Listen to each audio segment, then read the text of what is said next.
Hello, hello. Good evening. Welcome. My name is Annelies. I will be the go-between between you, the audience, and our distinguished guests. Ladies and gentlemen, all of you, Colm Tóibín.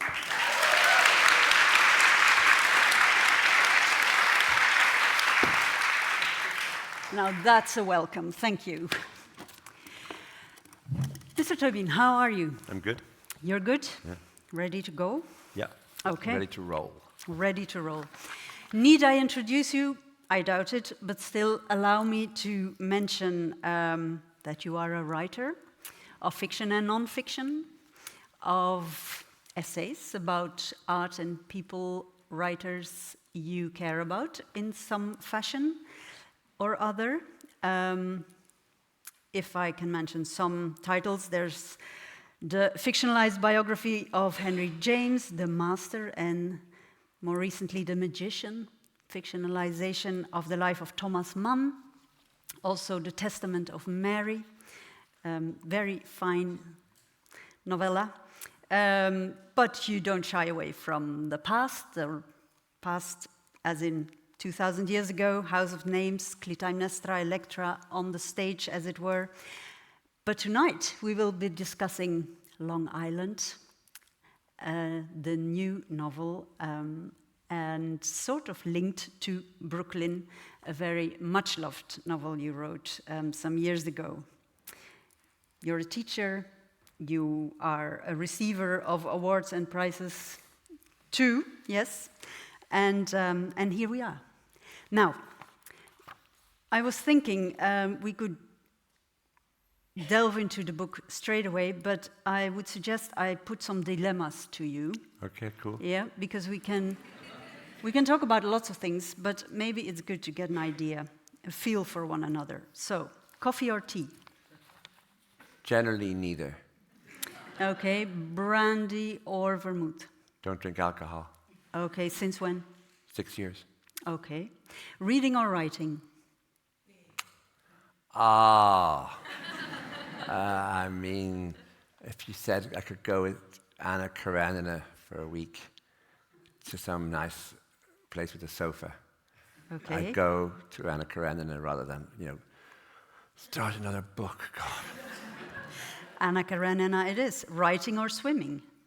Swimming. Okay, that's easy. Why swimming? I mean, that's not a joke. I mean, because there's nothing more interesting. If you come from Ireland, well, it's the same here really, where that summer business of, well, certainly the water seemed colder in the 60s. And my mother had no interest in, just everyone was to get into their togs and run down the beach and get into the sea. And I would try and hide and do things behind boulders. But anyway, that business, that decision you make in cold water when you're a kid to get in, it's such a big word. It's called getting down. Just get down. So I've become better at it. It's either in the Mediterranean and either in the Pacific. But the Irish Sea still remains. I had a really good one recently where I did an event with Paul Lynch, the Irish guy that won the Booker Prize. We did it in Donegal. It's on YouTube. But what's not on YouTube is that at 8 a.m. the following morning, and if anyone can imagine the sea off Donegal, Cardona going up there, I got in the shock of late August, the iciness of that sea. And it was great. It's very good for your moral character. Okay, lesson learned. Songs or non-vocal music? Non-vocal. That's an easy one too. Why is that? There are string quartets and trios, and piano music and cello music and violin and piano music that are just, beyond anything I think the voice could do, with certain exceptions. But if I had a box set of Maria Callas or a box set of a string quartet, I'd take the quartet. Okay.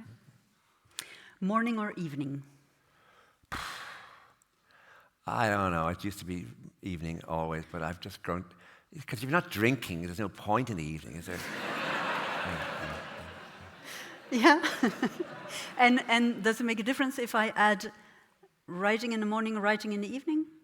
Oh, you should write all day when you're writing. I mean, get up early and write, and then go on writing all day, with the feeling that if I do this enough, I won't have to do it.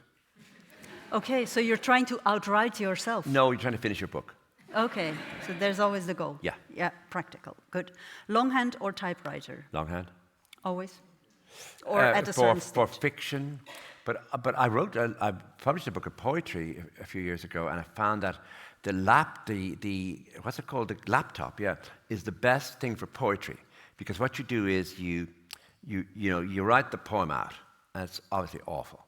But then each draft you do, you erase the previous draft so that you cannot get it back. You don't just do this, so you get every word out, so you have no record of what's previously been in the poem, which means it's a wonderful moment. It's like painting, where you just erase, add.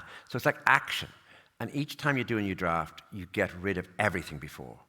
And then you think, well, this is and each time then it means you can see the poem without having to think there's shadow versions of it. So I find that action, that quick thing, works on the screen and on the laptop. But for fiction, I think always I have just a pen and paper. And then if I'm writing an article or something, I do the machine. I do the machine. And so for fiction, you can live with shadow versions. Yeah, it's different. It's a completely different idea, because, you're also, when I'm writing in a notebook, A4 notebook, left-hand page blank, working on the right-hand page, often what you need to do is, with the openings of chapters and episodes, you need to do the first paragraph a few times. Now, the only way, you see, if you are working on a laptop, you will tend to just change the paragraph so that the words will, so each time. Whereas if you write it out again, better in longhand, and then again, and then again, just that paragraph, then that means the whole thing has to be written out again, rather than merely correcting things you think are wrong, which you can do on a laptop. Just write out the paragraph again. I don't mean that with every paragraph, but with ones that are like openings or that have crucial moments in them. You get into a rhythm. Has that something to do with it? You can feel it better? I'm really susceptible to anyone who gives me advice or shows me anything. I will always just take the advice. And I got into the Metropolitan Opera once through a friend to sit in on rehearsals, just right up the top, just to watch what was happening. And it was James Levine was conducting.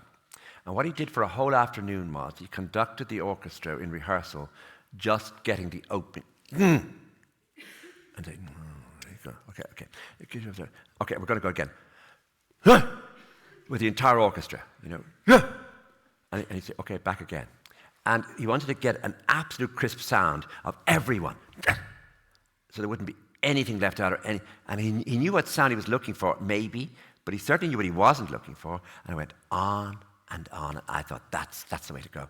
That if you could do that with the paragraph, with the sentence, but not all the time with the openings. And so I think I'm James Levine, and I do this with my orchestra, which are just like a pen and some paper and some words. Yeah, the baton, as it were. Yeah, the just ink.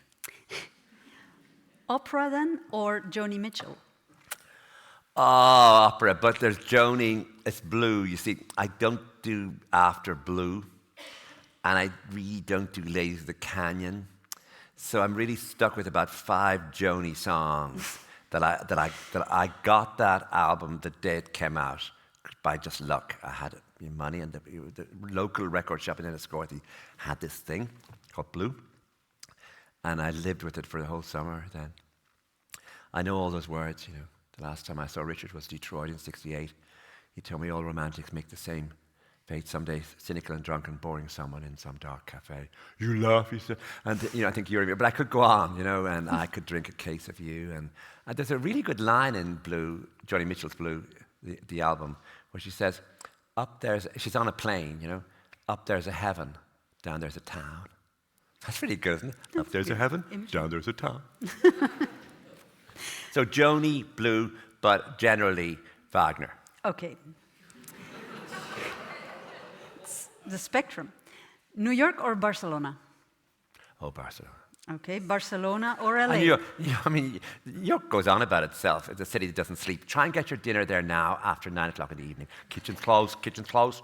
Like they just don't open. Like things open at about 5, close at about 8:30. Like try and get a subway. Even the street lights barely. I mean, people talk about it was worse before. Well, it must have been pretty bad. I mean, it's not an exciting. I mean, it's just never been an exciting place. It's just been hyped because it has all this money. But Barcelona's great. Okay. I mean, because you can find still streets without the tourists. You really can. It's just not hard.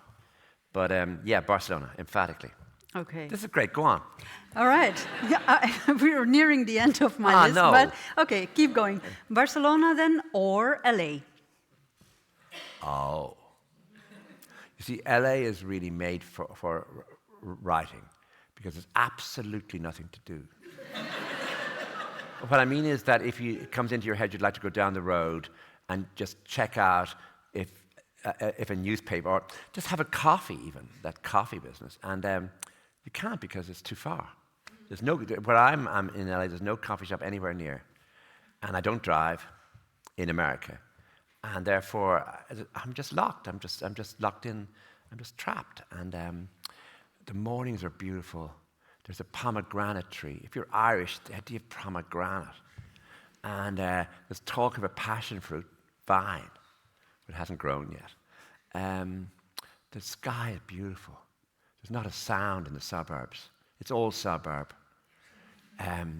You wake in the morning and think, well, I can't really go back to sleep. Is there anything else I could do? And then you just get up and you start working. But the thing is, there's nothing going to happen all day ever. You can't really go anywhere because it's too far. So it could be and a play nobody comes on. around But also, either. there's no theatre world. I mean, there's no serious theatre world. Mm-hmm. So, I mean, Dublin, which is a tiny city, is bigger and better for theatre than LA by far. There's no real. The opera is a disaster. There's no real chamber music. It's very hard to get to a cinema because you can't park. Okay. The restaurants are no good. I mean, they're really no good. I mean, it's not as though you say, oh, no, there's a really good one. There isn't. There are no good restaurants. Anyone from LA, by the way? But it's a wonderful, wonderful place. At the same time, just because the sky is so beautiful, and then you can get someone to drive you to the beach once a week, and the beaches are just beyond beauty. And the desert is just 2 hours away, and the desert is, there are 2 hours you can be in a place where there's been no electricity, and where there's hot springs, that are not, you don't have to pay money or anything. Like, it's a really weird place.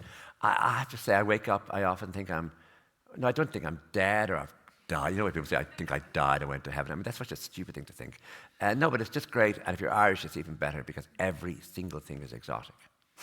And so, yeah, it's wonderful for writing, but it'll be lovely when they finish it. Okay. When you're then writing in LA, room with a view or a wall? A wall. You can't go into that. I mean, looking for something extra. You're like, oh, I have to see the Alps when I'm writing. I mean, that's just awful. You have to see a blank wall and don't even look at that blank wall. Sounds like you would be working. Just get on like with your that. work. I mean, get on. It's like what your teachers used to say: why are you not, reading the book? Okay. So that's it's very like studying. Very much like get into the water, get down. Yeah. Like you said the in the constant battle with your lazy self over not finishing things, not getting down into the water, just idling around and being a complete slouch. Said the novelist who produced 11 novels. Yeah, but 11 is not like, come on, look at it. Okay, last Look one. at Agatha Christie. Atmosphere or plot? I was all for atmosphere until I started this book, and I realized, because I wrote a novel called Brooklyn, which has got a lot of, basically the emotional, psychological atmosphere of just moving away, but it's not based on plot. I mean, it isn't as though, desperately what's going to happen next. I mean, it's there, but it's an aside almost. But I thought I can't really do that again. So I decided to go for plot. There's a letter, 1960-something, from William Maxwell, who was the fiction editor of the New Yorker magazine, who really was against plot, to John Updike. I suppose, was struggling. And he just says, plot, schmott. Honestly. And every writer sort of thought that we handed plot back to the murders, those thrillers about there's a knife in someone, they're dead, and then a detective has to go and find out who. We gave plot back to the thriller writers and the detective writers and the police novels. You look down upon it if you're a oh, literary yeah, writer, absolutely, no? plot. And the fatal cheapness of plot. And but I decided with this book that it'd be lovely to go back and see if you could do it. And what is plot before we go and look at this particular one? Plot is an action. And that action occurs, but that's not the plot. The plot is an action that demands or requires or allows consequences. These consequences need not be direct from the action, but somehow they could not matter unless the original action had occurred. And everything in a novel with plot must move in a direction, away from the action, towards its consequences, towards further consequences of the consequences. But you can't stop. Usually in a novel, you can park the novel for a moment and just say, when spring came, he felt, I don't know what he felt, but I mean, when spring came, he suddenly thought he might do the garden again. And you could have a little bit about lettuce growing, how quickly it grows, or slowly, and different sorts of lettuce, which wouldn't, really, the plot would not depend on this. It would just be a thing someone did. And in the book with plot, you can't do that.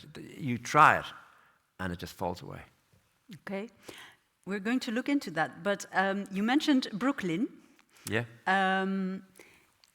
Has everybody read or watched the movie, read the book or seen the movie, Brooklyn?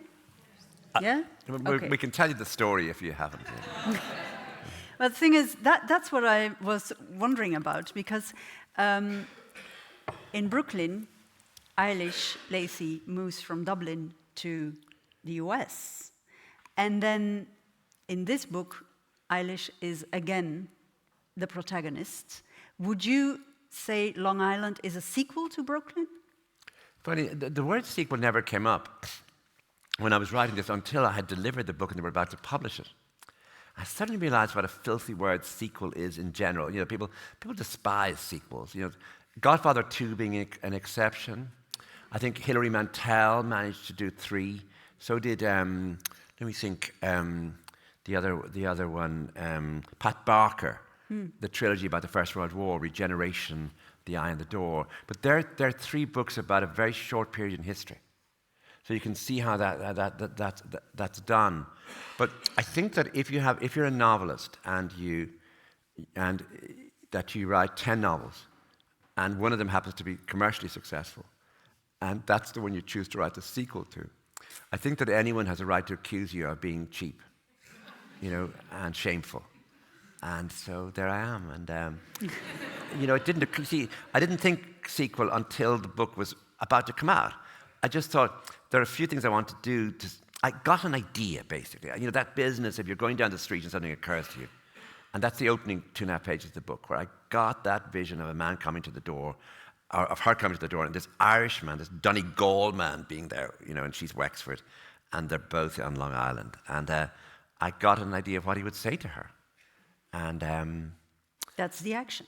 Yeah, that's the action. Yeah. And then I had to work out how to deal with that then.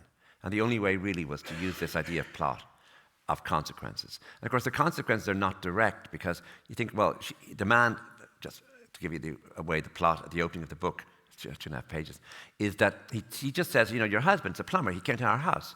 And my wife's pregnant, and I'm not the father, and if that baby, little bastard's born, I'm taking it to you. I'm not raising it in my house, we're good Catholics. And the problem I have now after 2.5 pages is there's nothing, people are really tired of Irishmen making noise. Noisy Irishmen, I think, are last year's fashion. Do you know what I mean? That this idea of every time you open a novel or a film, they're going to cut their fingers off, they're going to drink too much, they're wearing awful sweaters, they're unreliable, they're charming, which is even worse, they're brooding, Gabriel Byrne. And so, I just think, could this stop? And so once that happens, there's not going to be any more noise from Irishmen again for the rest of the book. And what I need to do now is to, first of all, get the next. I've got an hour, basically. Between the time the man leaves and before her kids come in from school, she has 1 hour, which is about 7 pages, where she must say nothing, do nothing, and go into this, not even become introspective. Just nothing must occur for 7 pages. And you've got to be careful, because if you try the rhythm to make something work rhythmically, the reader will notice that you're overcompensating. She goes upstairs, she comes downstairs. She can't make tea because Irish novels, there's too much tea in Irish novels. There's too much tea generally, I think. And so she can't do that. She can't scream. She can't boil water. There's not. So I thought, well, I have a funny relationship even still with the telephone, with the old, Bakelite, because we didn't have one when I was growing up. And so I sort of look, I remember when I started to have one, I thought, even still, you sort of open the receiver and sort of look at it and think, oh my God, yeah, hello. And you see, in Enniscorthy, we lived in a thing called Parnell Avenue, which was a housing estate outside Enniscorthy.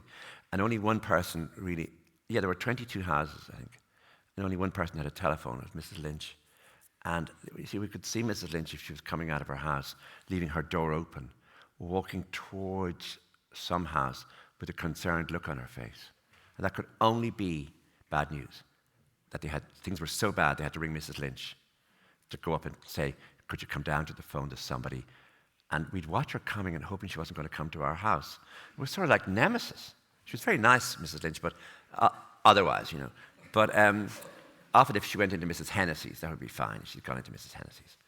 But so that idea of a telephone. So what she does is she doesn't know what to do. So she goes to the telephone and picks up the receiver and doesn't dial a number and just sits there listening to nothing.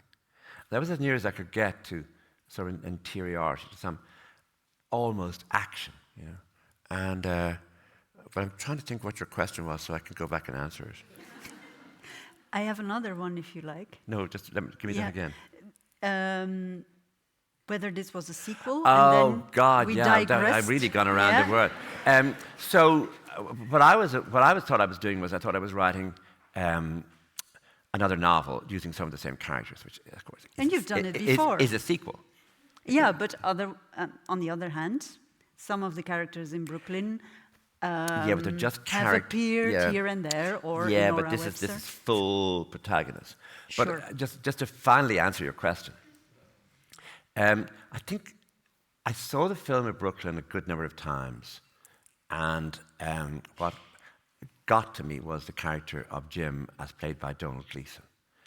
And the reason is that Donald managed to play that Irish character without all the props of unreliability, charm, drunkenness and broodingness. And he played an ordinary Irishman, and he gave the Irishman a sort of shine.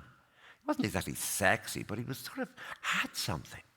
And I wrote to Donald at the time of the film and said, you've done something new with the way of portraying a certain sort of Irishman who's sort of sweet, but not too sweet, who's charming, but not too charming, who's never drunk in the film or doesn't seem to be interested in that. He just seems reliable, solid, good, stable. Ha!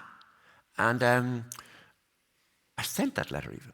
And so the idea that I could work with this again, that this character from Brooklyn, who's a sort of secondary character in that novel, I could actually move him into the light and work with him and give him enough. You see, what I needed to give him more than anything was solitude. That when he works in the pub, which he owns, he comes up at night on his own, he's in his 40s, where he's living alone above the pub. I don't need him to think much, but just to be on his own in the novel. It's a hard thing to do because you want nothing to occur. It isn't as though that night he felt a sadness beyond the dark sadness. Don't just say he poured more tonic. He went to the... Just give him things to do in the room. Mm. And so I thought I was writing another novel. But then when it came out, everyone was going on about, there has to be a third, or what a cheap, shameful thing to do to write a sequel. And so I just felt a bit funny because I had really done it in all seriousness. And written a new kind of Irishman man. And about Eilish, of course. Did you get her again immediately? Did you build on for yourself in your imagination? Did you think about the Eilish in Brooklyn and know I can take her here and there, but this she would never do? Did you take that into account? I'm always working, when I was working with Brooklyn and working this, from things about my mother and her sisters, when they would talk about clothes, or when they would just talk, or when they would just, appear somewhere, and find that they were very good at making people like them, strangers, without doing anything obvious, And but the thing that I had to really think through was what to do about feminism, because this is 1976. This is America. How would somebody like Eilish, who's very serious and takes things in, how would that work? And I was just able to go straight home and think about what happened to my mother and her sisters, that as the 60s went into the 70s, they didn't read the books, Betty Friedan, Simone de Beauvoir, Germaine Greer. They might have seen things on television, but it got to them somehow that there was a new way of being free.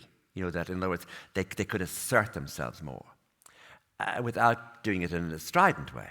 The big change that I had to, like the phone image of her going to the phone, I had to find an image that wasn't just, she became a feminist without reading the feminist text. I mean, you can't write that in a novel. Or she suddenly let us shout at her husband. He'd never heard that side of her before. Don't go near that. My mother, if there's anyone Irish here that know exactly what I mean, we got a newspaper in it, because we were Fianna Fáil, meaning we were members of a political party called Fianna Fáil, which luckily still runs Ireland in a certain way. And we'll be back, by the way, we haven't gone away. And so we got a newspaper called the Irish Press, which was the Fianna Fáil rag, which came out every day. And that was our newspaper. That was the paper you read. My mother got it into her head sometime in the late 60s that the Irish Times, which wasn't merely the other political party, it was a Protestant newspaper, that paper was a better paper, and that she would like to read it. So we had Protestants next door, the Haytons, and it was a semi-detached, 2 houses. And my job about 7 o'clock each evening, this is in 1967, 68, 69, was to get our Irish Press and take it into the Haytons and get the Irish Times from them and bring that into our house. Now, I don't think the Haytons wanted the Irish Press, but it was just a way of doing it. And my mother would devour the paper. She would read things like no one's ever read an editorial in the Irish Times. And she would read the editorials for the language, for the use of semicolon. She was terribly interested in.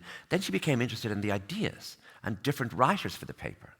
And so then she decided she would get the newspaper and pay for it herself. It would come in the morning. And so that actual moment was a turn, because, of course, that's where all the feminist writers were writing.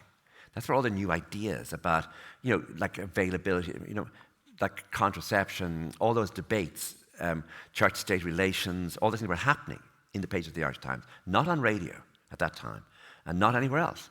So I gave Eilish, and it's here, that she suddenly decides to get a subscription to the New York Times on a Sunday.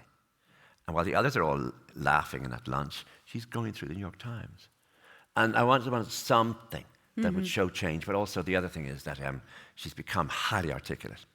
And what I did with that was I didn't generally give her, when she would say, I am, rather than I'm, I would, rather than I'd, just to give her a sense that she's controlling her own speech. She hasn't got an American intonation, or especially Irish one. It's sort of neutral, but it's in command. And when she has a debate with her mother-in-law or her brother-in-law, she tends to be almost like a lawyer, And so she does change, but I have to be careful that it doesn't become an easy thing that she joined, that she burned her brow or did something. I mean, those sort of slogans even didn't get that far out into the suburbs. But is that change because of this societal change and the feminism, or also, or has it got to do with the fact that she's an outsider, even in her own family, so to speak, and when she goes back to Ireland, she can't just step into life the way it was, because she again, is the outsider coming from outside, returning home. Is it a yeah. way of asserting herself in that sense? Like, Yeah. I exist, I am. Yeah, you get that as well. But for example, she's determined that her daughter will go to university. So that, the way she's treating her daughter is Rosella's studying, Rosella, how studious Rosella is, and that there's no moment where she says, well, it's Larry we really want to have, Larry will become a lawyer. Rosella will become a law professor. That in other words, that's not happening with her brothers, her husband's two brothers, with their children. The girls are not being treated that way. No, there's something going on. I have to be careful not to name it, because it would be too easy to say that, but it is, you really have to try and keep thinking. Those changes really happened to anyone who was intelligent in those years, became concerned. The Vietnam War, what was happening to women's lives, what was happening with Nixon. I mean, she mentions Nixon. I nearly took it out. There was more about Nixon. There was more about Watergate, but it looked like it was some Irish guy adding it on, just to show, atmosphere of the time. You have to be really careful with that, because you could look as though you just researched a novel, and you left the feelings to themselves. Maybe this is a good point, because we're setting the tone, the context. Eilish, you've talked about Jim, that you read a bit, so we get into the atmosphere of the book, and the language, of course. You have. I mean, Brooklyn has ended with Eilish. You can use either pronunciation. Can you? Because one is more Donegal, like northern. You would say Eilish, and then in Enniscorthy, where I'm from, you'd say Eilish. I don't know why that should be, but anyway, that's just the way. Like Billie Eilish. Billie Eilish, yeah. Yeah. Billie, Okay. yeah. Cool. Eyelash. That too. So we've left her where she goes back to America and leaves him sort of, as it were, broken-hearted. And so now she's home. It's 20 years later. She hasn't seen him for 20 years, or heard from him, or heard about him, because her mother has just so fed up of her that she doesn't tell her the news about Jim. So when she comes back fresh, she asks a friend about Jim, who just says, oh, Jim, he's doing a line in Dublin. Now, this is an important matter, where you're writing a book in an Irish idiom, more or less, and doing a line is an Irish phrase meaning having a little love affair. Oh, he was doing a line. Did you do a line with her years ago? Oh, yeah, I did a line with her for a while. But doing a line has nothing to do with cocaine. And you've got to make a decision. Am I going to allow my book to be words change because it's an American way of saying something, like doing a line? And I, in this instance, decided, no, I mean, they'll just have to get used to it. There's another meaning for doing a line. And anyway, but it's untrue. He isn't doing a line with anyone in Dublin. But in any case, we're back with the idea of plot. The fact is, if she meets him the first time, when she comes home after 20 years, that really is such a big moment that if you do it once, you can't do it twice. So you've got to be careful about how you present the very first meeting. And what I'm also trying to do in some way that I don't really understand is, this is, I suppose the idea of who's important. He runs a bar in a small town. She's married to a plumber, and the other woman involved runs a chip shop. And I have to be careful with this, that I don't in any way, just because they don't have big jobs, like they're not doctors, lawyers, or prime ministers, that I don't have to, that they just have to, I have to give them a sort of grandeur, not in the way they speak, but in the way they feel. So anyway, this is an effort to do this. She is having a fight with her mother. She's home from America, and her mother is really annoying her. And this is the summer, maybe it's June of 1976. It's Enniscorthy, small town in Ireland. As Eilish wondered about how she might persuade her mother to come for a drive with her someday, she saw a figure. So she's left her mother's house. It's about 9 o'clock in the evening, just to go for a walk around the town, just to get away from her mother. She saw a figure standing at the door of Jim Farrell's pub. Instantly, she realized that it was Jim himself. She did not know if he had seen her. He was looking in the other direction, but he might have averted his gaze precisely because he had spotted her coming towards him on the opposite footpath. Even though she put her head down, she was sure that he would not be able to avoid noticing her. There was no one else on the street. If she were to turn her head and glance across, their eyes would connect. She would not know what to do, and she could not imagine how he might respond. Maybe he had not actually recognized her, but if he had seen her, they could hardly just nod to each other or just say a polite hello. The best thing would be for her not to look across at him again and to proceed to the square without glancing behind. An encounter like this was always bound to happen. She never imagined, however, that if she were to see him, she would actually feel an urge, as she did now, to approach him, speak to him, hear his voice. But it could not be done. She would have to continue on her walk through the town as if he were not standing watching her from the door of his pub. And then a few weeks later, or about a week later, her brother comes into his pub and announces that his sister is in the continuing fight with her mother, has gone down on her own to stay in this small hut on the Wexford coast that's owned by her brother. But he just says it twice, maybe she's on her own down there. And it gets into Jim's head that he might never see her again. And this might be the only chance he'll get to drive down and see if he could just talk to her, just say something. So at first he can't find her. And then he would decide to go down to the Strand, which is the beach. And on his way back, he would stop again at the house, at the hut. And he might be lucky. Eilish might emerge or appear at a window. He would have to let her know that he was not going to make a nuisance of himself. That would be important. But it might be hard to do were he to appear without warning at her door. When he saw her walking towards him on the Strand, he realized that she would be alarmed at the sight of him no matter what. He was an intruder on her solitude. But she had seen him. He could not turn around. She was wearing a blue dress and had a towel under her arm. As he was trying to work out what to say, a wave came rushing towards him and he had to dart quickly away from it.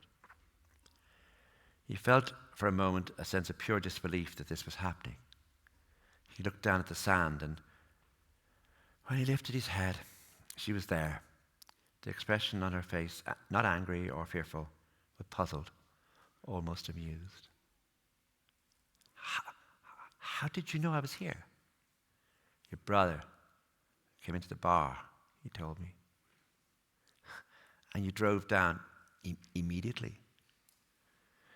I saw you on the street a while ago, Jim said, and I worried we might never get a chance. You know. How are you? She asked. Good. Good. I'm glad to see you. Will you walk back with me? She asked. If anyone were to meet them now, he thought they might be a local couple taking a walk. But when he stole a glance at her, he saw this could not be true. She did not look like a local woman. Her dress could not have been bought in Ireland, and the natural way her hair was cut set her apart, as did the smoothness of her skin. But more than anything, it was the ease and confidence she had.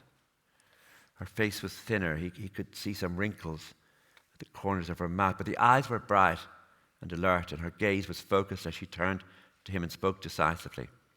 I'm told you're doing a strong line with a woman in Dublin. Who told you that? Everyone knows it. Except me. Is that why you're blushing? He could think of nothing to say in reply. He wasn't sure if she really had heard such a thing, or if she'd made it up in order to break the silence. And you? He asked. I'm a married woman and a mother. How long are you staying? 4 or 5 weeks more. My children are coming at the beginning of August.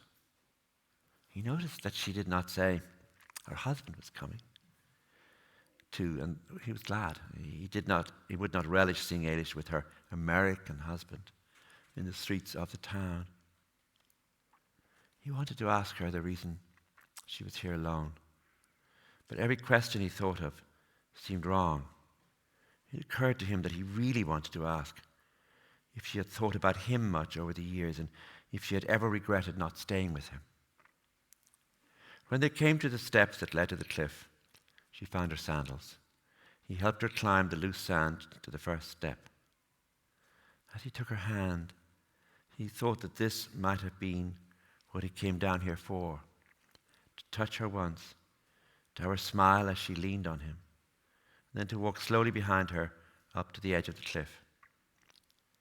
In the lane, he saw what she was doing. She was somehow making this encounter natural, uncomplicated. He would get no chance to ask her anything. As the early evening sunlight caught her face, her smile was a mask, but there was no strain in her voice. "Your accent hasn't changed much," he said. "Sometimes I try to sound more American, but the kids say I just sound even more Irish. Have they been to Ireland before?" "Never." "Nor you? Since you left?" "This is my first time since then." Neither of them, he knew, would have any trouble remembering what then meant. He wished he had been with her all the years, but there was nothing could be done about it now. For a second, it struck him that this was probably the last time he would see her.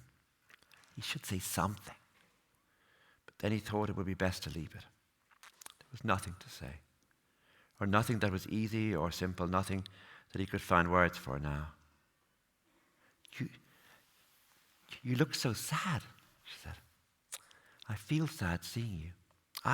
Don't be sad about that. It was the way it had to be." "And do you ever,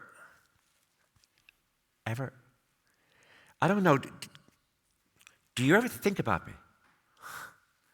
As soon as he had said it, he knew how wrong it sounded. It was as if he was looking for pity or needing her to say something comforting to him. He watched her thinking. She had decided, he saw, not to respond. When he had known her, she was softer. She would have made it easier for him. Now, as they stood by her car, it was clear she wanted him to go. She put out her hand.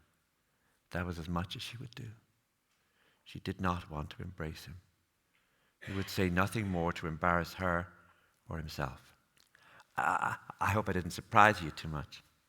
"Not at all," she said. I thought we should see each other, and it would be hard to do that in the town." When she did not answer, he reached out and shook her hand. He walked up the lane to his car. He stood and inspected the horizon before taking out his keys and opening the car and turning it so that he could go back to Enniscorthy.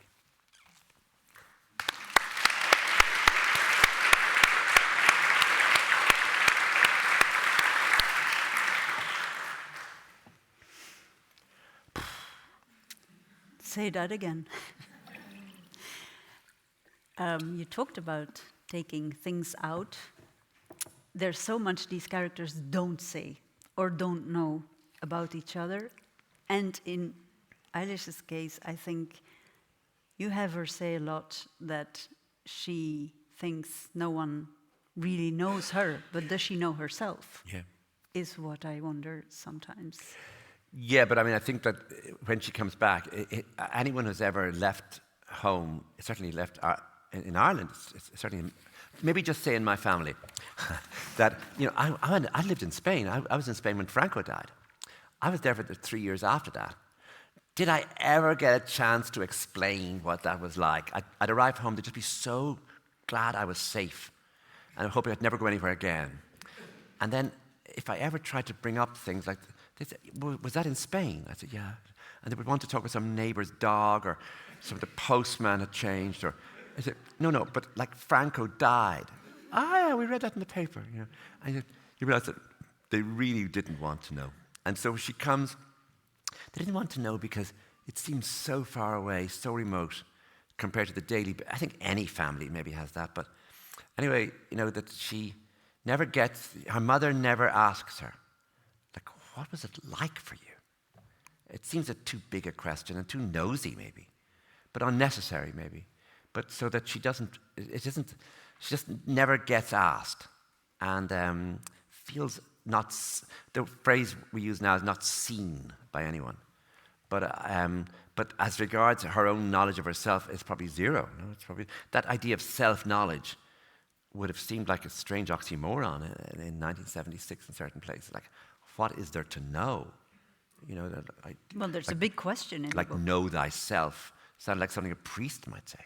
Yeah, but then she's asked what she wants in this book, in the previous one, in Brooklyn as well. And that's what the whole story revolves around. Well, yeah, but the problem with that is that you've got to do, if you just do that, she comes home from America and the dilemma is what she wants. You have to have another story bubbling under that if you're doing this plot thing, which is there's something crucial she doesn't know. And so she can want anything she wants, but the reader knows, don't think you're going to get anything out of this, because we know much more than you do, because we're the reader. And also this idea that, you know, if you have a wedding, in a folk tale, say, you know, they were preparing for a wedding. If you bring a stranger into the wedding, a ghost into the wedding, you disrupt. The way you can disrupt is to get a ritual like a wedding and disrupt it. And so she comes home and her friend Nancy foolishly invites her to the wedding of her daughter. And that is where everything then can occur. It's after this, I've just read. The next meeting she's going to have with Jim is going to be a surprise. Because it's going to have all the sort of gas of a wedding, you know, and where the different, you know, the different ceremonies, and Jim and herself are going to start watching each other in a new way and have another way of getting them to encounter each other. Mm-hmm. But again, what the question is, I mean, the question is, I need to create drama, so that it's not just about her being home looking for desire, it's a drama around that. In other words, that might seem one thing. You create a conflict with that, so there's something else going on. And it's lovely work because you sort of sit around the house, you go for a walk, and you think, I have another way of doing that now. So I'll have, you know, when they see her on the street, when she sees them on the street, don't have them speak the first time, just crossing. So the next time you know how fraught this is, but the next time make sure that nothing important gets said. Mm-hmm. So you're moving all the time with they're working with their eyes, it's gazing, it's the half said. So you're working all the time with, as though you're leaving things out, you know. And also you have different points of views, like we heard. There's Jim, Eilish, and Nancy, of course, the third character. Yeah. They observe each other, they interpret each other, they use knowledge they have or don't have. There's lots of gossiping. Gossip is very important, isn't it? Is this typical for small villages, you think? Because also in Brooklyn, and later when she moves to Long Island, there's a lot of chit-chat going on within the family. But what is the meaning of gossip in storytelling terms? Oh, it's probably just me. I really love knowing private things about other people. I really do, and I love a new thing. And are you a spiller too? I mean, do you pass on? I could, but I could also keep it for ages. I could also embellish it slightly as well, you know. But no, I mean, that's exaggerating. But I do love knowing about people's private lives, and I'm not alone in that. And but I don't think it's an Irish thing, because I find in America people are almost worse. I think in any enclosed community, such as the publishing world, the world of writers, the world of bankers, you know, people say, "Did you hear about so and so?" Oh my God. Who knows? You know, I remember someone phoning me. Okay, spill the beans. Yeah, someone phoning me because there were a whole lot of teachers in Ireland were going to come out as homosexual, and they wanted me to, as a face of homosexual, to make a speech. You know, that loads of teachers within the teachers' trade union were going to say, "We homosexual, and we don't want to keep this a secret anymore." And you know, so but the minute the guy phoned me, I realized who he was, and I realized that I knew his brother. I said, "Does your brother know?" I did it with and I realized when I'd said it, I sounded straight out of the 1950s. I'd reverted to, "Oh my God, you're coming out. Are you all right? Now who knows? Does your mother know?" Like this. And you know, so you're constantly involved, no matter where you live or how liberal things have become, in worrying about other people, including, you know, So it's the novel is filled with all that, and it's also filled with secrets, and it's also filled with lies. Because, you know, Jim has to start, this stable fellow I was talking about, stable, decent, you know, quiet, suddenly becomes a liar. And the reader goes, "Oh." I mean, Oprah Winfrey took enormous exception to Jim. She said to me, "I hate that Jim." I thought, oh my Lord, he's very nice if you got to know him, you know. But I mean, the idea that there's all these men cheating, you know. Yeah, she couldn't People have no bear it. tolerance. People are fed up with that. Yeah. So, I mean, it's a very outdated novel in that sense, you know. Outdated, but much loved nowadays, I think. And do you see a future, let's say, not for... I'm not asking you to... I know what you're maybe I am, but yeah, you know, I mean, will we meet her again when she's in her 60s, for example? I haven't, you know, John McGahern, who was a great Irish novelist, he said to me something very clever. He said, "I'm hoping not to have another idea until after Christmas." And he would say this quite early in the year, meaning that he would realize another idea could mean 5 years of hard work, you know, and whereas if he didn't have an idea, he could just pretend he was sort of thinking when it was really not. And so I wrote Brooklyn 14 years before this, and I'm in the lovely time. I'm going to be 70 next year. And so that's great because it means that I'll be 83. Mm-hmm. And, so what's stopping you? Yeah, so, well, I'm looking for a nice nursing home in Wexford. Will take me in at some point. So you can go and knock on the door and find the matron who'll come and say, "What? Is he writing?" You know, so. But I'll probably just be too busy, you know, watching afternoon reality TV or something. Reliving your stories. Yes. We discussed self-portraits before we got on stage, and you've been writing about work by Frank Auerbach, painter, drawer. Would you say that somehow, in writing all these novels, you are also creating a sort of self-portrait? Yeah, that's the strange part of this, that when you're finished a book, you realize I've been using all sorts of, you know, I mean, it's not just the details, it's not just based on people, it's not as crude as that, but it is where you're using elements of what most preoccupies you. For example, I've been living in America on and off, and I've been there for periods and then been coming home. And that whole business, you know, even if home is not what it was, of coming back into Dublin in the early morning, you know, when you come in on the New York flight, you often come in at sort of 5 in the morning, and just that feeling of being home, whatever that means. And so, you know, that's all there. Mm-hmm. It's also, I think, if you, I mean, I don't know how to say this, but I think anyone who's in a long-term relationship, I mean, it's lovely, but you have to always wonder if there was another thing you might have done that year. I don't know, I don't want to get each reaction from each person in the audience, but I mean that you think, was there a dance I went to that time in Carricloe that summer? And was there a person I met that night? We went down to the beach. If only there had been email then, I could have got his or her email address. But I never saw him or her again, but I often think about them. But I'm married happily.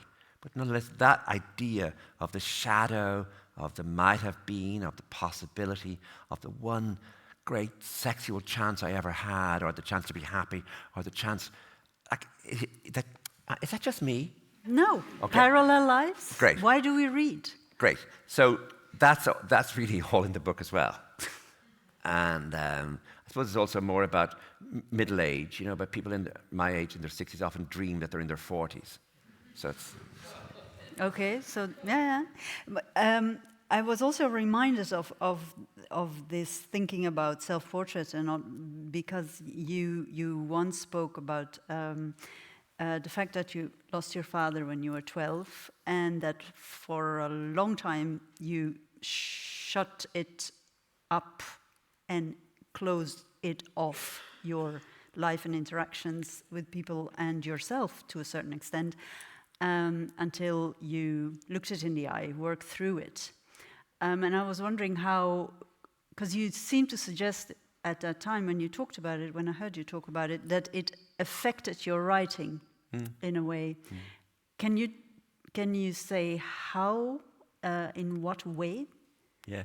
You see, I think the issue of talking it through or of coming out the other side of that is probably a sort of it's probably untrue.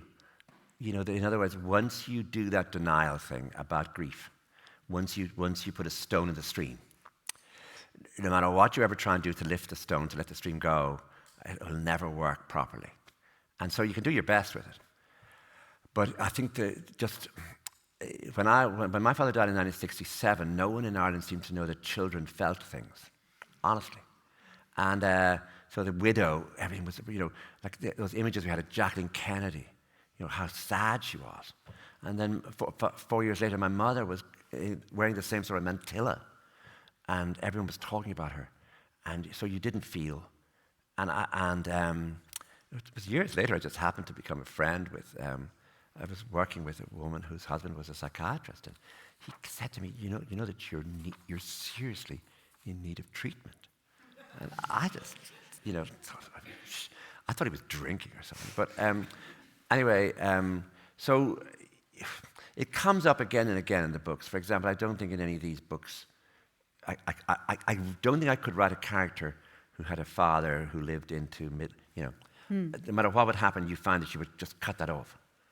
And I wrote a novel called Nora Webster, which is really about my mother in those years, which is the closest thing I've written to the sort of exact way things were, which is in that house with my mother, my brother, and myself after my father died. And I was 12 and he was 8, and she was in her 40s. And you don't get away from it. It comes back to you in all sorts of different guises and ways. People could say, I remember meeting, who wrote Adrian Mole? Sue Townsend. And Sue said to me, but she said it to every writer. So what did they do to you that caused you to want to become a writer? Some trauma, some dreadful act. But I'm not sure that's true. I'm not sure, just because of that you become a writer or you want to write the books. But nonetheless, in writing the books, you end up using the shape of things that have mattered to you emotionally in ways that you're not fully, you've never resolved, or you're not fully conscious of even. And therefore, you suddenly are, it's not psychoanalysis, it's not a form of even self-regard, but also, of course, of self-improvement or self-help. But you're often manipulating it, exploiting it, but it's there, and it comes unbidden, and it's strange, and you don't expect it. And this is the first book I have written where someone doesn't die. And a woman in Australia said to me a few years ago, slightly aggressively, she was very nice up to the moment where she was getting a book signed and I don't know what, but it took her a moment to say to me in a slight unpleasant way, so how many die in this one? And I had to say to her, quite a few, And I didn't know whether that was, the consumer protection, whether she was getting value for her money or so, I don't know. But in any case, I just realized, it hadn't struck me before, that maybe the reason why I've been talking so much about plot and the construction of a book as a sort of direct, where you can't deviate, where you must move, consequence, might be a new way of denying something, of not responding, because no one dies in this book. It's the first book I've written, the first novel, which that happens. I didn't realize that until it was finished. But now I'm wondering, why did I do that? Why not just let them all die one by one? And I thought, I've had enough of that. Okay. But that's, if the psychiatrist saw me saying, I've had enough of that, he'd say, that's exactly what you're doing all the time. That way of denying, that way of making a joke out of things that are serious, give that up. So then why do you write, if not? It's just an idea. It's a simple thing, really. An idea occurs to you. And you think, I'll start. And then you don't start. And then one day, for some reason, you do start. And the big thing you have to learn is, once you start, you have to go on. And that's pushing yourself. That's called work. You could start any number of novels. But the business of trying to finish it, trying to shape it, and trying to use everything you know, and that means everything you know from reading, everything you know about structure, everything you know about what Jane Austen would do. What would Jane do here? And so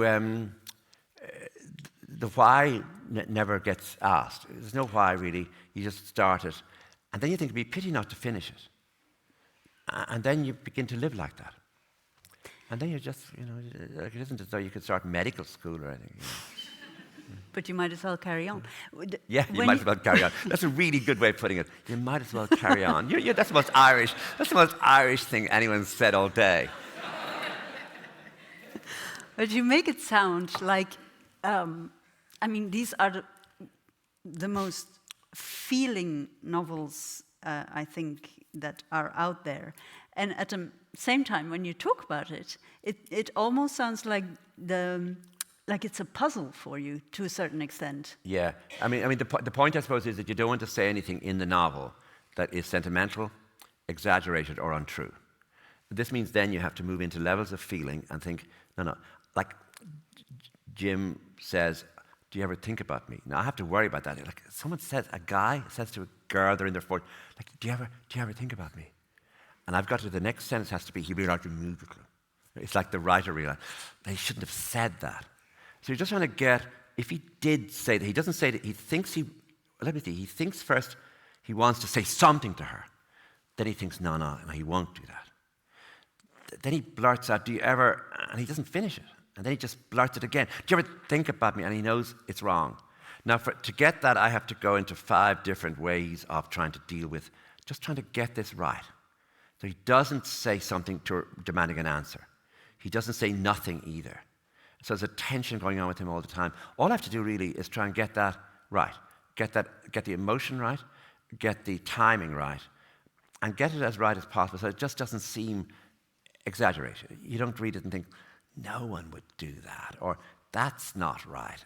You just have to read it as though, oh my God, if you're going to say, you're trying to do drama from the smallest moment where this guy who owns a bar in a small town is nearly going to say something. That's not novel. He's nearly going to say something. And you've got to just sit there trying to feel that. You can't write it unless you feel it, but don't overfeel it. Just try and see if the next sentence might be true. So it's not rocket science. In other words, you're not. There's nobody me telling you, oh yeah, no, I feel deeply, because it's just a question of trying to work out. No, that won't work. Would that work? And then just bring down, and be careful not to start parodying yourself by saying, he decided to say nothing ever again for the rest of his life, or he left silence. She looked at him. He left silence again. He thought he would walk away, but for 1 second, he glanced at her with a look of infinite regret. That's the worst writing you've ever heard. But the thing is, it's very close to what's there. But the point is, you've got to really watch it and don't do that. Does that make any sense? It sounds like a masterclass to me. So thank you very much. Should we digress for a second? Yeah. You wrote about Man and about your other hero, Henry James. Yeah. What was it like to be in their company? Well, I wouldn't use hero now because we're both. I was interested in the fact that these 2 great novelists, the more we learned about them. For example, when Thomas Mann died in 1955, his diaries were published about 20 years later, and we saw a very different person in the diaries. And his wife wrote a memoir when she was in her 90s, or she dictated a memoir, and you realize that this is a much more complicated story than anyone thinks. And we're talking about great weakness. And in a way, the novel's becoming richer because the character, the man who wrote them, was less certain about everything. And part of his uncertainty arose from a sort of pale homosexuality. And so true with Henry James, where, both men looked great in suits, and they were very used to being photographed. And when they were photographed, they were great men being photographed. But when you read Henry James's notebooks, or when you read accounts of him by other people, you realize that none of that was true. And this gap between the public man, between the figure on the podium, Thomas Mann, for example, could speak to an audience of 2,000 in Germany about some great scholarly German subject, Schiller, for 2 hours. And everyone would think he was marvelous. And he would go home and he would write in his diary that there was someone in the second row, a young man whose eye he had caught for a second. And he just realized that the gaze was entirely sexual on Mann's part. And that's what he remembered most from the event. And these diaries became dynamite because if the Nazis got them, which they could have easily in 1933, 34, they would have ruined him. Because he was constantly in the middle of a whole description of some German epic or Faust or something. He would suddenly say, oh, to kiss him again and hold him in my arms about some young man that he'd met somewhere. And so I thought this was a most interesting idea, dramatic, that his politics equally wavered and that he could never be settled, he could never be pinned down. And that while he was a man of genius and a hero in certain ways, he was not in others. So I could do the same with Henry James. And so I just started to work, basically, just the same as I told you. And found that I couldn't go on with it. I mean, I'm not going to do a third. I mean, you could go on forever, but these were the only two that really interested me. Yeah, because who else might have been the third? Oh, you see, someone like... No, there really wasn't a third. No, there wasn't a third. Maybe James Baldwin, I don't know, but not really. Yeah. And having written those two books, would you say that experience and the closeness to the writing of those writers, obviously you read them long before you started those books, but did that inform your writing afterwards somehow? So in a way you can pinpoint? No. Or is it two separate things? No, I just got the book done and went on from it. Yeah. I mean, once the book is finished, you just have to close it, finish it and leave it to the reader, but I don't think so. Yeah. No. Mm-hmm. Okay. I already asked whether she will come back in her 60s or 80s. I heard that. I heard you asking that. Yeah.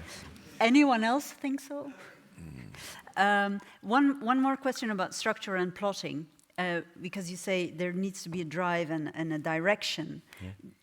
When you are writing, do you already know where the story will land? Yeah. Always, or just in this goes? Yeah. I mean, I knew with this more or less where it would end. It was a question then of making it complex enough that the reader might care. I am. Yeah. Do you have a big map on your wall then? Oh, no. No, okay. No notes. No notes at notes all? are disaster because notes are things you think you're going to forget. Yeah. So if you think you're going to forget them, surely just let them go then, forget them. So that the only thing worth remembering are things that you remember. And so you gather these memories. It's like memories, but it's just ways of building the book. And you do it in your mind. And so you can sort of see it. Every so often I might just write, because I need to know how many chapters or how many sections are coming, just so I know. But it wouldn't be much. It would be the back of a notebook. It would just be a little column. But generally, no. And generally, I do know where I'm going. And then the question is just making sure, as I say, that each sentence has some sort of connection to plausibility, truth, and some sort of rhythmic harmony. Mm-hmm. What are you currently reading for pleasure? I was talking to you about this book. The whole business of how we have dealt with our families really is the story of our lives in some way. How, like, if you were an orphan, well, that's going to be your story, And Lucian Freud, the painter, who died about a decade or more ago, who was a grandson of Sigmund Freud. And I suppose Lucian Freud was one of the great painters of the second half of the 20th century. And we don't know how many children he had, but he had a lot. He probably had 20, but he may have had more. And he had no interest in babies or nurturing or getting up in the night to feed. He just made a woman pregnant, and she went away, and he got on with his work. Often, with some women, he had 4 children. So it wasn't as though he fell out with the women, and he just didn't have anything to do with them, I think even financially, much. But he had these 20 children wandering around London. Of course, some of them knew who their father was. So one of them has written a book, and she's called Rose Boyd. She's a novelist anyway, about what it was like at 15 to knock on the door of this man who she knew was her father, who was this famous painter. And when she came in the door, he said to her what he said to everyone: "Will you sit for me?" Because he needed live sitters for hours and days and months. Even when he did the Queen, the small portrait of Queen Elizabeth, it had to be days and weeks of her life as she sat there, as he did each bit of your nose and each bit of your nostril. And so this idea of meeting, imagine, you get to know your father because you're naked, because he was naked for the portrait. You're 16 years old, you're naked, and your father is painting you. You haven't really met him before. He's watching you and he's talking. See, he talked all the time when he was painting. He would tell you all about his gambling habits. He knew about horses. And isn't that the most interesting thing? It certainly didn't happen to me. But imagine, I don't know, and she grew to love him. And then someone else said to her, how could you love him? But she did. And he painted wonderful later portraits of her with her clothes on. And they grew very close. And it's a wonderful book. It's called The Naked Portrait. And it's published, I think, by Picador in England. I got nothing but pleasure from it because it just disturbed every notion I have about the family. And also, it made me long to have done that. I suppose it actually is back with fathers, isn't it? Being 15 and wanting to knock on the door and found that, there's someone there who wants to say, will you sit for me? So, I'm probably back with my old business, but I think there's nothing more interesting. Thank you for sharing that. It's called The Naked Portrait. It's by Rose Boyd, B-O-Y-T. Thank you. Dear audience, I would like to give you the opportunity to ask questions and put them to Colm Tóibín. We have two people with microphones, so we can clearly hear you. It's always a bit awkward usually for there's usually the first but one somebody to usually has a lot of courage. raise a very quickly hand. But take this unique opportunity, I would say. Wave. Yes, there's a hand over there and the second one in the second row here in the middle. So Please. you are a university professor now, correct? Yes. Okay.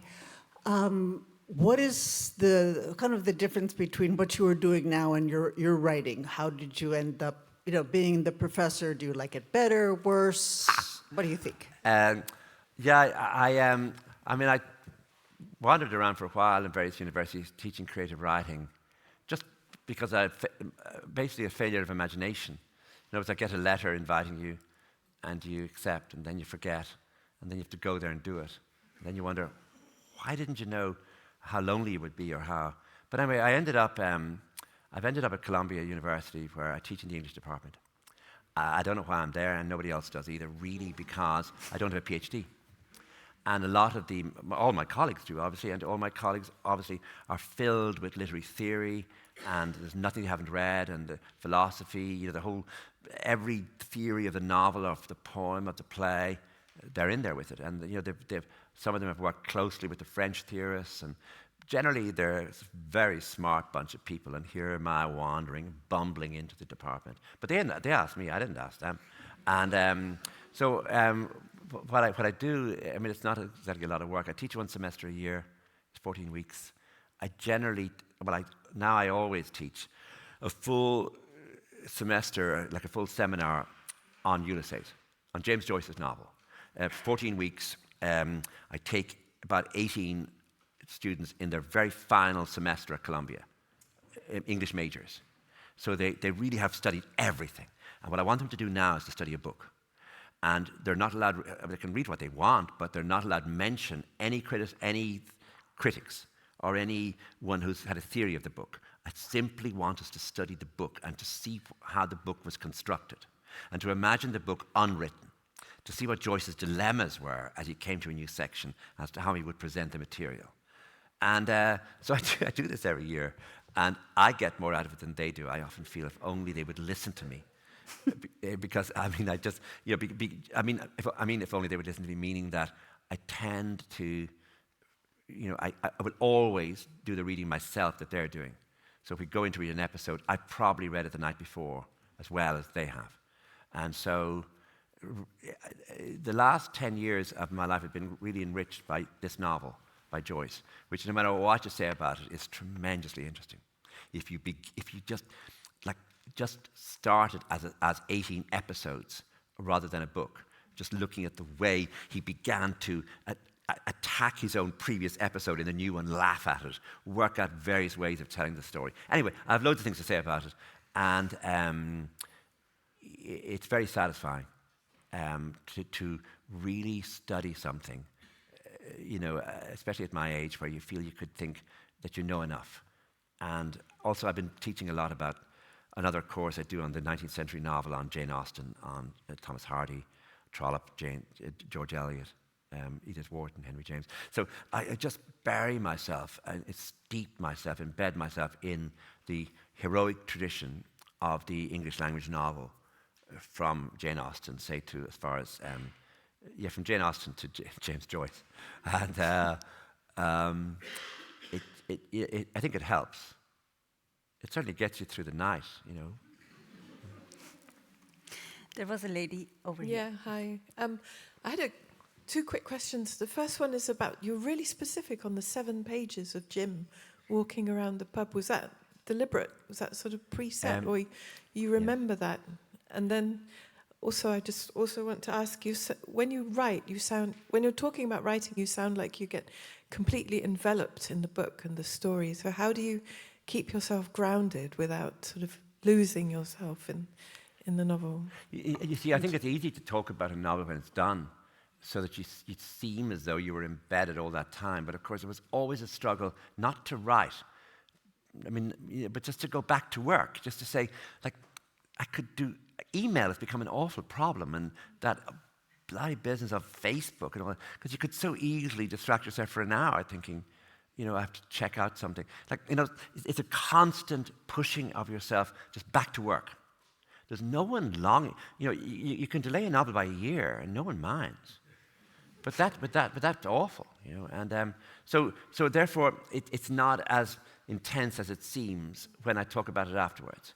I'm mentioning the 7 pages thing, which is after the first episode in this book, which has been very noisy and with a lot of amalgam. It's Ailish I have for 7 pages. And what I want is, for around 7 pages, it could be 10, I actually haven't counted, but it's she has to be alone in the house taking in the news she's just got. It isn't just because I have to give her an interior life. I have to make her into someone who takes things in and doesn't know how to deal with them. So she mustn't speak. She mustn't really have clear thoughts. She mustn't do anything.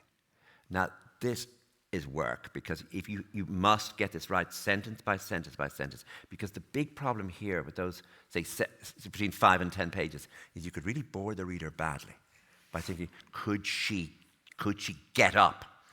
So you've got to make it as though there's a lot going on, but it's so confused. It's like a sort of churning going on in her.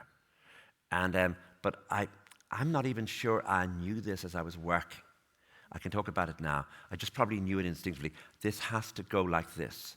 Before anyone else comes into the house, I have to give her, and so I'm using the word interiority, meaning a solitude that's rich, that seems plausible, that somebody might have without them making a decision, doing anything definite. So that's often the hardest work, because you can surely do the dialogue. Like if our mother-in-law comes over with a cake, you can clearly do that.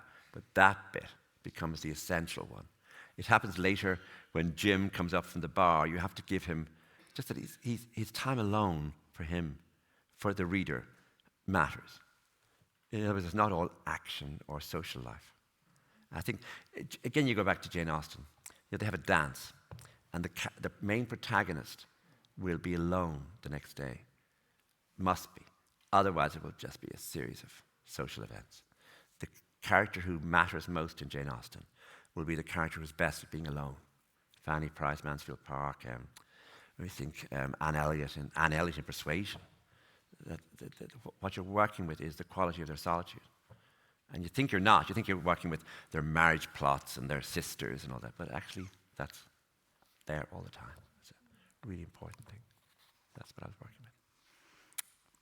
There's a question here in the front row.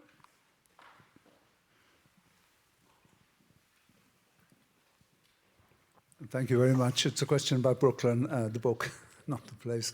I still remember one thing about it. I remember other things, but there's one thing in particular. It's a letter, I suppose, written by Eilish's brother. I don't know. Working in England, writing home. and saying, in effect, that the boss doesn't care that much about his life and his private life and everything. And instead of, it seemed to me that instead of sort of, the guy was saying, oh, wasn't England so impersonal, as distinct with warm, friendly, personal Ireland, he was seeing it as freedom.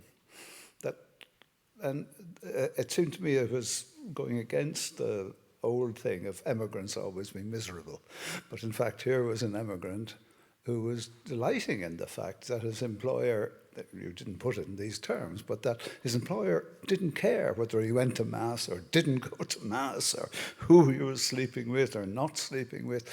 But this was liberation for him, and it was positive.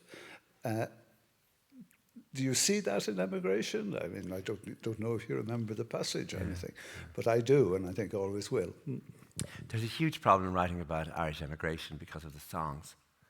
And we just have to think of, there's an Irish composer called Percy French, and he wrote a famous song about someone being in London. Oh, Mary, this London's a wonderful sight. The people are working be day and be night. They don't sow potatoes, nor barley, nor wheat, but there's gangs of them digging for gold in the street.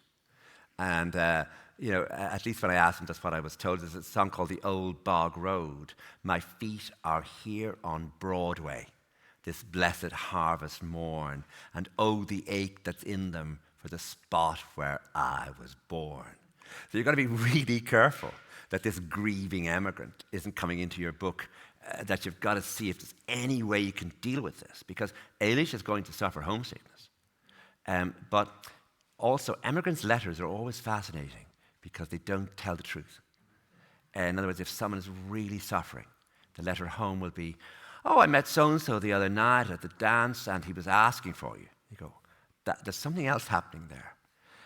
What we're talking about there is that he went to England and suddenly discovered that he was good at his job. And no one bothered him then. It wasn't as though anyone said, so what sort of family are you from? Or like, what's your family circumstance? Who are you really? People just took him on face value and he got on with his life. And that was one version, perhaps even slightly truthful, of his story. And of course he wrote it to her to let her know that it's all right here. Actually, there are good things about here. But you feel the other part of that letter is missing, which the reader can fill in, meaning that he sometimes doesn't feel that. But that image of going to a country, a lot of people talked about it at home, that you would go to England and you could really be good at it. You could suddenly find that under the Education Act, you could go to university. And no one would ask you were you entitled to go to university. Had your father been to university? You just fill in the forms, you do the exams, you get into university. Suddenly you're in Warwick University, you're in Leicester, and you're talking about doing an MA in Oxford, and no one is stopping you. But of course they are, because the difference between Irish emigration to America and to England is, of course, that you could become president in America, like the Kennedy did, Biden did.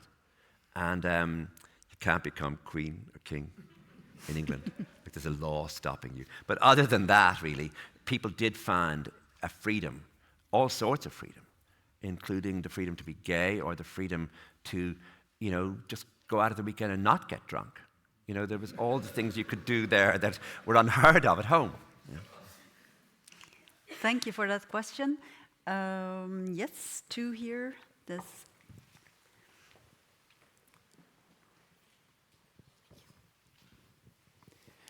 Hi. My question is about the rhythm and the music of your sentences.